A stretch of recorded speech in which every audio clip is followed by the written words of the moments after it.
mfano tuchukue hit songs. Mfano kupiga nampenda yeye. Ndo yeye, si ndio bwana? Yaani nampenda yeye, kuna watu ambao walikuwa wadogo, si ndio? Wameisikia ile, lakini wale wadogo msisahau wanakuwa. Kwa akikua, hata akija baadaye akiwa ofisini, akiwa waziri, akiwa mbunge, akiwa nani, anajua mimi niko nacheza nampenda yeye. Umeelewa ukisema Chege, umeona kwa mfano labda Chege mfano mpaka kama Chege yuko muona anachokifanya yeye. Kwa hiyo alikuwa anafanya mule, kuna watu wanamsikiza Chege, walikuwa ndo jenzi wetu. Wale sasa wanakuwa wanajua nyimbo za Chege. Si umeelewa?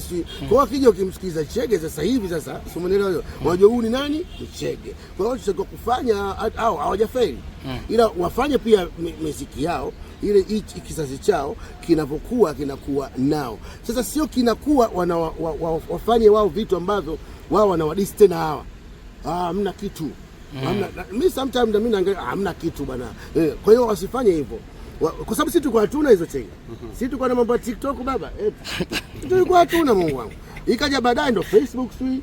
Kwa hiyo sisi tumekuwa, kuna watu wamekuwa na sisi, umeelewa? Kwa sababu hata mimi pia ni shabiki wa mabwana, umeelewa? Kwa hiyo najua nini nasikiliza, umeelewa? Na kuwa nacho. Kwa pia wafanye tu muziki ambao watu wanakuwa nao. Umeona? Fanya muziki ambao, lakini sasa mkifanya muziki kuimba vitu mnavyoviimba, sawa, ndo sasa hivi watu wataka muimbe hivyo.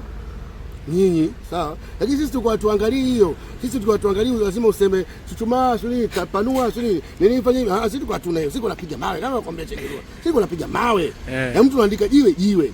Hata mkikutana show mnakutana watu 40. Lakini sasa hivi hakuna hizo. Show wanachukua na hawa 1 2 3 familia moja ndio wanaenda.